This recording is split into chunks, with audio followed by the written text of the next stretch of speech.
आपने जो कपड़े पहने हैं इसका मूल्य कौन निर्धारण करता है? ये जो मोबाइल है इसका मूल्य कौन निर्धारण करता है? जो उसे बनाता है वही करता है ना। तो जब किसान गन्ना बनाता है, जब अनाज उगाता है, तो उसकी कीमत कौन निर्धारण करना चाहिए?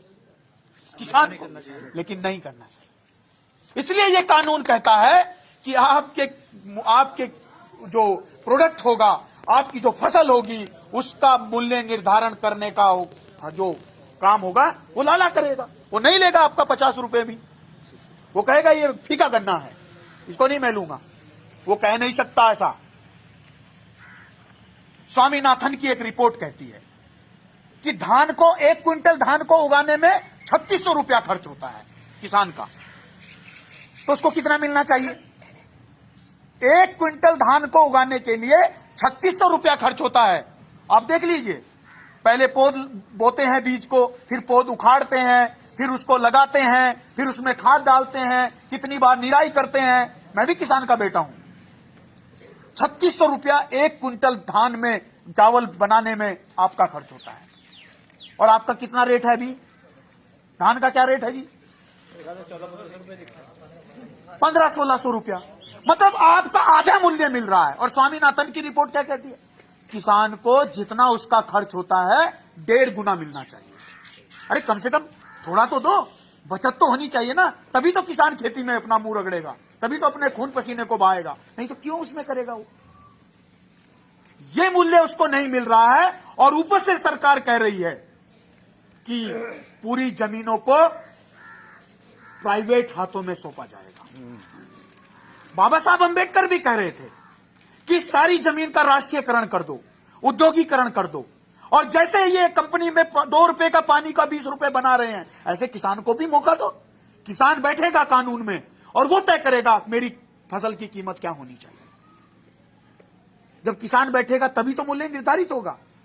और जिसका बाप किसान नहीं है, जिसके औलाद किसान नहीं है, वो बैठ के संसद में बैठ के उद्योगपतियों के, उन करोड़पतियों के, उन पूंजीपतियों के साथ मिलके हमारे ये कानून बना रहा है।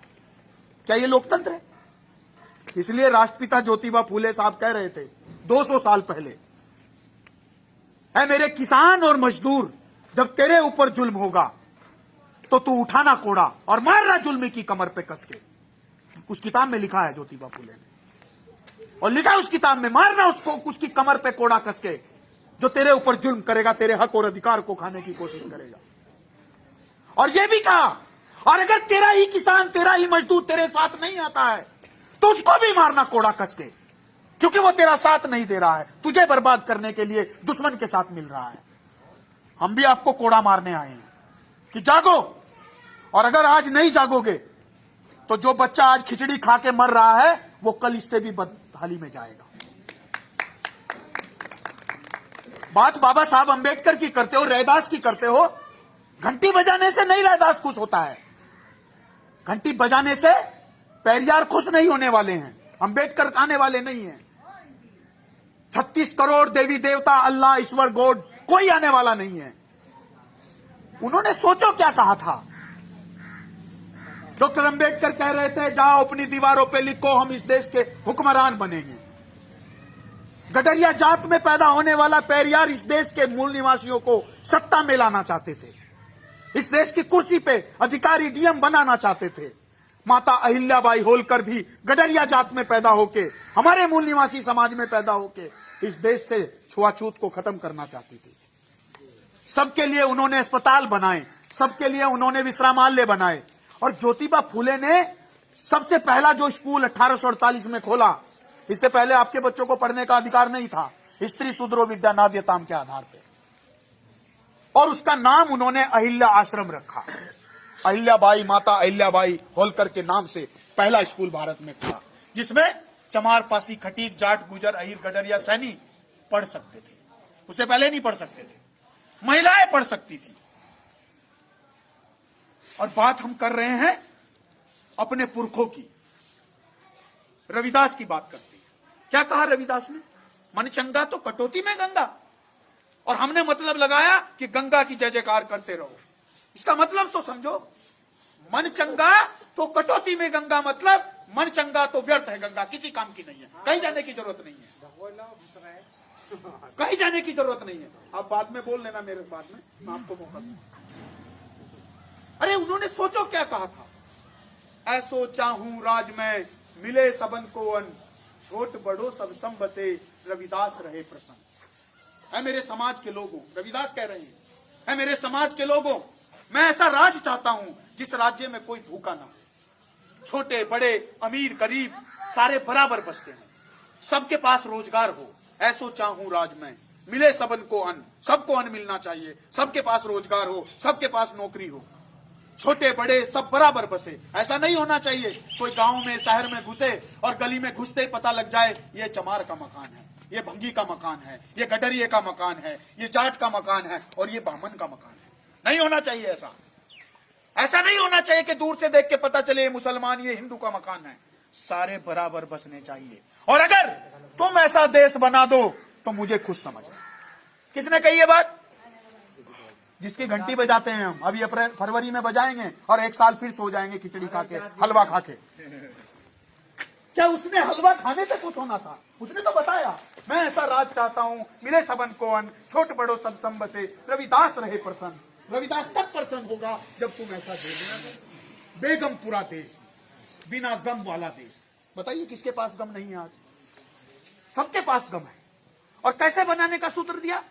जात जात में जात है जैसे केलन के पात, रविदास मनुष्य ना जुड़ सके जब तक जाए ना जात।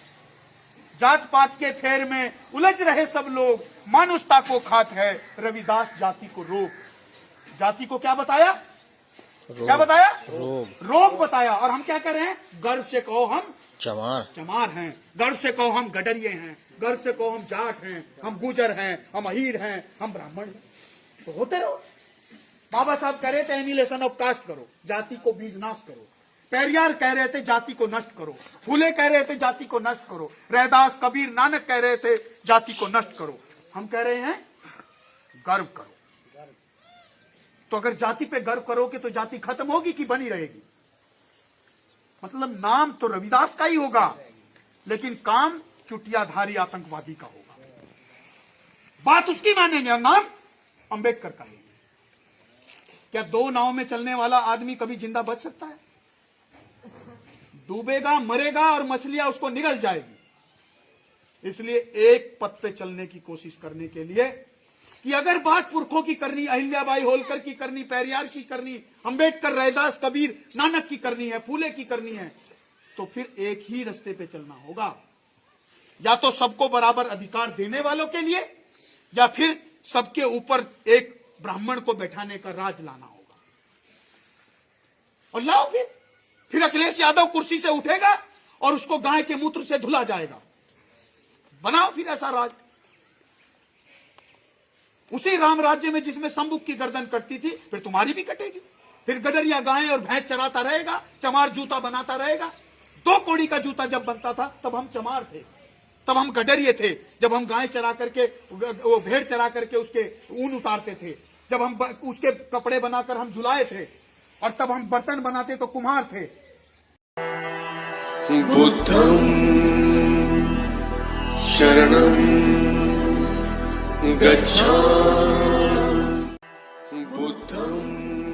अंबेडकर नेशन चैनल आर्थिक समस्या से गुजर रहा है।